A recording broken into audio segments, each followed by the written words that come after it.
Hi, everyone. I am Kat Kanavos, Kathleen O'Keefe Kanavos, but my friends all call me Kat, so I hope you will too. Author of Dreams That Can Save Your Life and Surviving Cancerland, which is a memoir, which is what our panel is about tonight. We have an expert panel on memoirs, and award-winning authors are on that panel. So I'm very excited about this show because writing a memoir is very, very different from writing other types of books. So I went in to just kind of look at the definition of memoir, and there were like 3 different ones. And it is defined as an holistic historical account or biography written from personal knowledge or special sources. Then it's also called a collection of memories. And as you know, Joseph Campbell is the father of the hero's journey, and memoirs are all about the hero's journey of the person writing about their memories of a crisis or a special time in their life or possibly their whole life. So we have with us tonight Professor Dr. Robert Atkinson, who wrote the 50th anniversary edition of Year of Living Deeply, a memoir of 1969. And we also have with us Connie Bramer, who wrote How Connie Got Her Rack Back, and it's a breast cancer memoir, and her hero's journey through breast cancer. So welcome to the show, Connie and Bob. Hey, Kat. Thank you, Kat. By any chance, do the two of you have a book handy that you can hold up? I have to go in another room and get it. That's okay. Don't worry about it. I've got your book, too. So I will hold your book up for you. In fact, you can see I've gone through all your book, and the reason I wanted your books here because the two of you wrote very, very different memoirs, and your styles are very, very different in your books. So I wanted to point out to our audience that there's not one set way to write a memoir.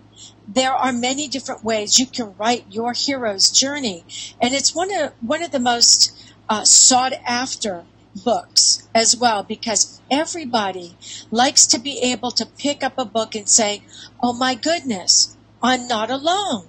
I did that too." And that's the magic of a memoir. So I'm going to ask you each the same questions because since your book is so different, your answers are going to be very different. So I'm going to start with you, Connie.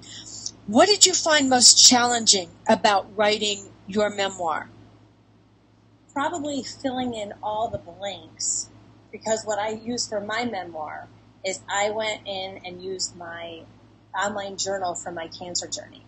So I went back and read all of those journal entries and thought back to where I was in time, real time, and then wrote really around those stories what was really going on. So for me, I tried to write my book in a chronological order. I know some people have an idea, they write one snippet and then they write another snippet and they put it all together. In my mind, I had to write it in chronological order. I know people thought it was a little nuts to do it that way. No. That's how I had to do it. So that was my challenge, was like thinking back, where was I at that moment? Because I didn't necessarily have written all of that.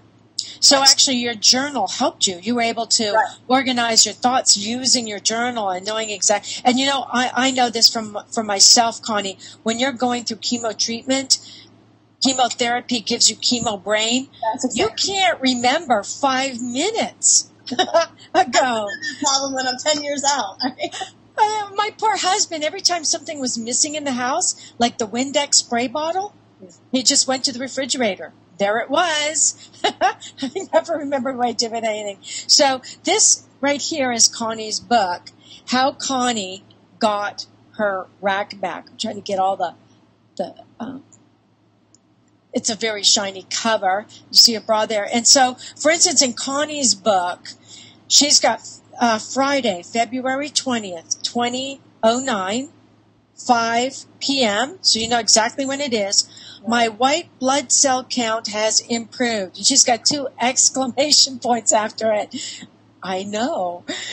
It almost doubled since Wednesday. I do have a sinus infection, so I am on antibiotics again in capital letters. But other than that, I am doing fairly well.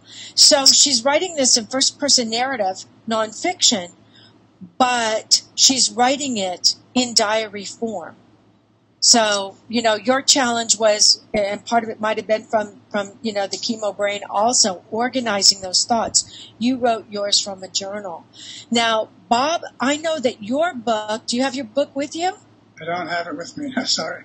Authors, Kat. I know. It's okay.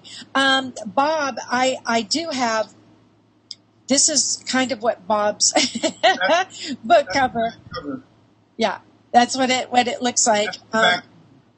That's the back. It says, this book is a Rosetta Stone for anyone who wonders what the 60s were about. And Bob's book is all about the 60s because it was a time of tremendous change for generations. And so, Bob, what was the most challenging part about writing your memoir of 1969, because you didn't really use a journal, did you? Not in the usual sense, no. And it's a great question because, and also that you happened to mention Joseph Campbell at the opening of your show, because I really didn't know how or what to say, how to write my memoir. Didn't even know that I had a memoir to write until I actually met Joseph Campbell at one of his talks in 1969 at Cooper Union. And that was a real turning point for me because that he just laid it all out there for me, the path that I had been following for months prior to my meeting him. And then he kind of put the pattern, the blueprint right out front and made it clearer to me. And so my challenge, because he helped me become aware that my story is not just my story, but in a way everyone's story. My challenge was to make the personal universal, and that's when you become familiar with the pattern that Joseph Campbell describes, the monomyth or the hero's journey, you realize that the personal is the universal and vice versa. And so it's a challenge of trying to find the words and the way to express the specifics of my individual story in a way that everyone else will be able to relate to it, because every human being alive any time in history, now in the past and in the future, share the same archetypes. And to be able to express those archetypes in a way that means as much to me as it does to anyone else is a real challenge. Mm-hmm. Connie, did you find writing your memoir cathartic? Did you find it healing in any way? How so? Because when you're in cancer, and you can attest to this, Kat, when you're in it, you're just in it trying to get to the end, hoping that you get to the end to help, right? So it's like a one day at a time kind of a deal. Then what I found was really self-reflective for me was to sit and write about where I came from. And as you know, my book is comical because I always see the comedy in things. It is. It really is. So I wrote things that people could relate to. I mean, we all have weird thoughts, right? I just say them. I'm the one that always says stuff. But I wrote all of those things out, and it was very cathartic for me. It was a way for me to kind of put my cancer in the backyard and bury it. That's what I thought. I envisioned. I wrote my book. I wrote the last line. I was at a pool with my kids, and my daughter came over. She said, "Mom, what's going on?" I said, "I think I just finished my book." And I, in my mind, envisioned my book closing, putting a ribbon on it, and closing that chapter of my life. Mm-hmm. That's how so it was very cathartic for me. It was like my way of getting it all out. Getting it out and having an ending. What about you, Bob? Was it cathartic in any way?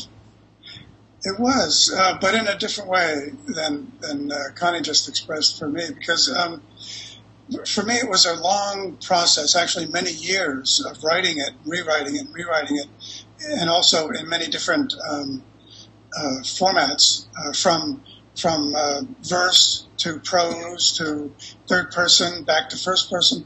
But during those many years of writing and rewriting, it became a process of reflecting deeper and deeper each time on the experiences I had. So the catharsis for me and the healing for me was gaining a deeper understanding and appreciation of what I had been through, and of course through all that time and deeper reflection each time, a much clearer perspective and understanding of it all. Mm-hmm. Was there any, particular joy you felt in writing this memoir, Connie, or was it all just very, very emotionally challenging to you, or was there a joy in it? I think the joy that I got out of it was knowing that telling my story in the way that I tell it with a little bit of humor was going to get to people. And people who know me, even men who've read my book, say, I can totally hear you talking in my head when I read your words. Mm-hmm. That's true. And that's what I wanted to, I wanted to just be me. And I realized that I was enough. Doing me was fine. I could be me, and it didn't have to be so serious, because I'm totally not a serious person. So it was a lot of joy in the fact that I could make people laugh with all the weird things that I think about, which you read it, so you know all the stupid things. Yeah, it's hysterical. So that made me feel good that people saw the humor in my story. And the heart. Did you think it was funny when you were writing it, or not? Were you laughing as you were writing? I laugh. Sometimes, I got to be honest. I laugh at the silly things I think of. And I'm just the person, like I said, I always say what I'm thinking. People are like, oh, if you want to know the truth, ask Connie, because I'll tell you exactly how it is. So I really dug deep and wrote from a point of view where I thought, how can I rein people in where they aren't seeing cancer as like this horrible death sentence. Yeah. I think it's a horrible C word. And in some instances, there are people who don't do well, and I'm so sad for those people, but I had to take my journey and make fun of it a little bit, and that's what I did. And she did. This is the first chapter, the first sentence in the very first chapter. It's funny how you can be bebopping along in your life like a frenzied hamster on a wheel when all of a sudden your stupid foot catches on the wheel and you fly off, smacking face first into the side of the damn hamster cage. And that set the whole stage for her memoir. It was, you were inside Connie's mind with her. So, Bob, same question to you. Did you enjoy it, or did you just feel compelled you had to do this for others? Yeah, both. I finally got to the point where realizing that I was being compelled to write it, that also gave me the joy of being able to and wanting to share it with others. So it was a process again of over time realizing how important it was to be able to share the story with others and to put it in a framework that others could relate to, because what I was trying to express was a timeless, universal, archetypal pattern. And to be able to do that and find a way to make that happen, also gave me joy too, and finding that way to express it and share it in that way. Mm. But it was a long process. I mean, the book is about 1969, as you said, but the first edition of it didn't come out until 2008, I think. So it was many, many years of working on it, rewriting it and everything, and the more that I did, the more joy I got out of getting closer to the point of it being ready to share with others.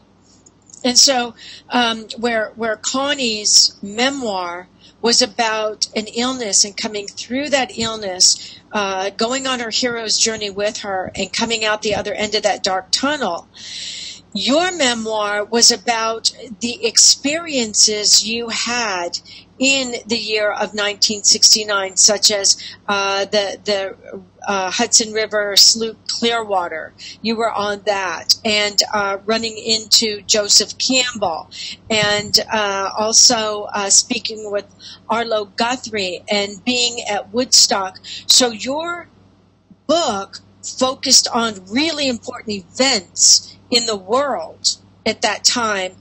And Connie, yours focused on an event that's also happening throughout the world, but to people in the form of illness. So they were both amazing memoirs with a really important message. So Connie, can you tell our audience how they can find you and find your book? Find me and my book on my website, gyrb.org, which is getyourradback.org. And you can also buy my book on Amazon. And I do want to say one thing, Kat. It's so ironic that you paired Bob and I together because I was born in 1969. Oh, my goodness. Synchronicities. You missed that, Bob. You missed that. Oh, my goodness. Many great things. Your mom wasn't anywhere near Woodstock, was she? I don't think she was. Bob was having fun at Woodstock. I bet he was. In his memoir. Yeah. And Bob, how can we find you in your book? Yeah, same thing. Website, www.robertatkinson.net. Okay, and so I'm going to tell everybody again. So it's robertatkinson.net, robertatkinson.net, N-E-T, and how Connie got her back, and that is at gyrb.org.